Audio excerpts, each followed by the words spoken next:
Magandang araw mga kapatid. Tayo ay muli na sa morning devotion. Kumusta na po kayo? At meron na namang mensahe ang Panginoon yung umagang ito. At tunay na napakahalaga po ng salita ng Diyos. At ang sarap po magnilay-lilay ng kanyang salita kapag ganito pong umaga. Kayo po ba ay nakakaranas ng meron po ba kayong experience na kapag meron po kayong natulungan tapos dumating yung time na hindi na kayo naalala? Maraming ganun, may mga karanasan yung iba na may tinulungan sila tapos ay nakalimutan na sila. Marami pong mga kwentong ganito, lalo na dun sa bilangguan na nung sila ay nakakulong, halos hindi na po sila maalala nung kanilang magulang, nung kanilang anak, nung mga kaibigan, na kanilang tinulungan. At yung iba po ay 1 year na walang dalaw, o ilang buwan na walang dalaw, at sila po ay nalulungkot.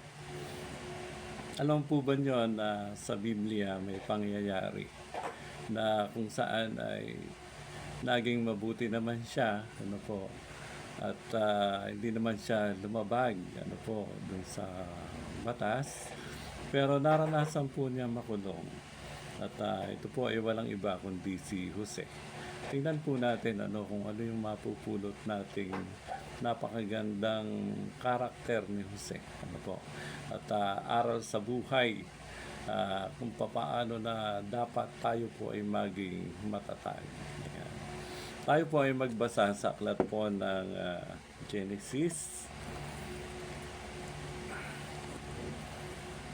Ganito po ang nakasulat. Sa aklat po ng Genesis chapter 40.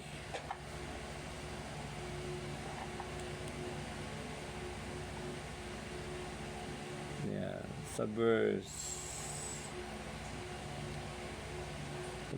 14, ganito po ang nakasulat.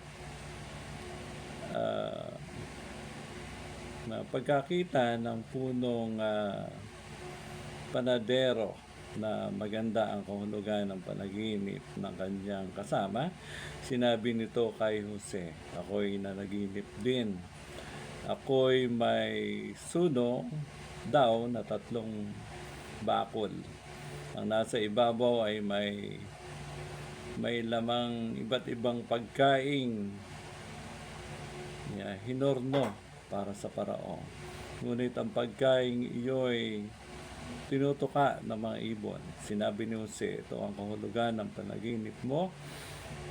Sa loob ng 3 araw ay ipapatawag ka rin ng Paraon at pupugutan ka. Pagkatapos ibibitin sa kahoy ang iyong bangkay at hahayaang tukain ng mga ibon.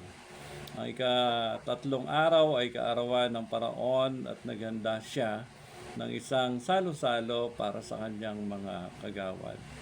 Iniharap niya sa kanyang mga panauhin ang tagapangasiwa ng mga inumin at ang punong panadero. Binalik niya sa tungkulin ang tagapangasiwa ng inumin, ngunit pinapatay ang punong panadero.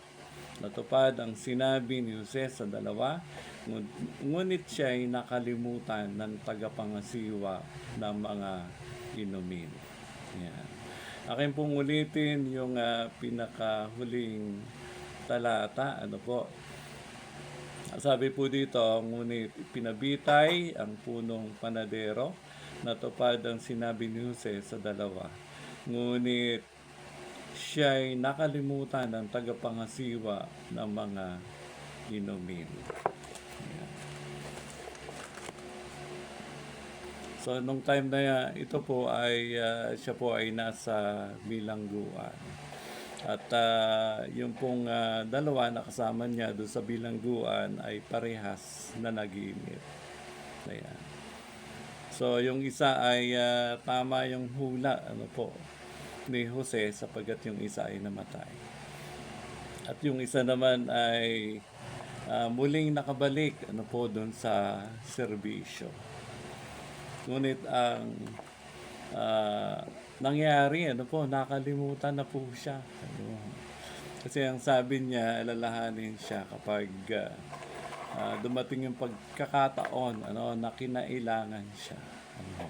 Sapagkat makikita po natin yung kaloob kay Jose ay yung wisdom. At kaya po niyang i-interpret yung mga panaginip at saka yung mga darating na mangyayari. Wow, grabe po yung wisdom na binigay ng Lord sa kanya. So dito po makikita po natin na si Jose, kahit na dun sa simula, siya po ay isang humble na tao na napakaganda ng kanyang puso sapagkat siya ay sumusunod sa ating Panginoon. Kahit na napakahirap ng kanyang pinagdaanan, sapagkat siya po ay binenta nung kanyang mga kapatid dun sa Ismailita. Nakaranas din po siya, nung konti na siyang i-rape, nung asawa ni Putipar, babae. At kaya lang nakahulagpos po siya, at naiwan yung kanyang balabal. Yung balabal na yon, yung naging witness para siya ikulong. Ipakulong ni Putipar. At doon niya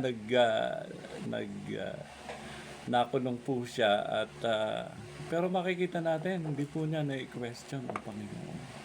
Sa ating buhay, di ba, yung iba na nakaranas ng grabing problema, talagang puro bakit yung tanong sa Panginoon. Pero si Joseph hindi. Grabe yung kanyang pinagdaanan, pero sa kanyang puso at isipan, alam po niya na merong plano ang Panginoon sa kanya. Nakakalungkot po, may mga naranasan din tayo na minsan nakakalimot sa atin. So, kung hindi ako nagkakamali, ay tumagal ng halos 2 taon, doon sa aking doon sa pag-a-analyze natin, at saka doon sa mga makikita natin na tumagal yung panahon bago ma-share niya doon po sa hari yung panaginip niya, kasi nanaginip din po siya yung 7 baka at saka yung 7 uhay na mga payat kinain ng matatabang uhay at saka matatabang baka. So in-interpret po niya yon, at doon po ay lumabas yung katotohanan mula sa Panginoon na magkakaroon ng 7 years na pananagana at 7 years na taggutom. So, kailan po ba natin nadama ang sakit na minsan nakalimutan tayo ng iba?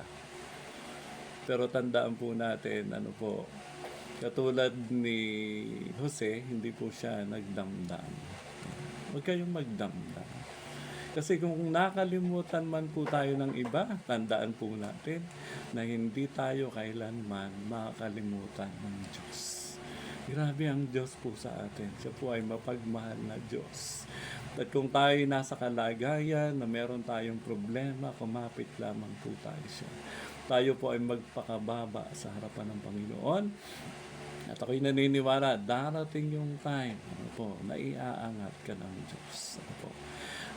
Isuko mo lang yung iyong buhay sa Kanya, magpatuloy ka sa Kanya, at ang Diyos po ay kailanman di po siya nagbabago. Tayo pong lahat ay mahal niya.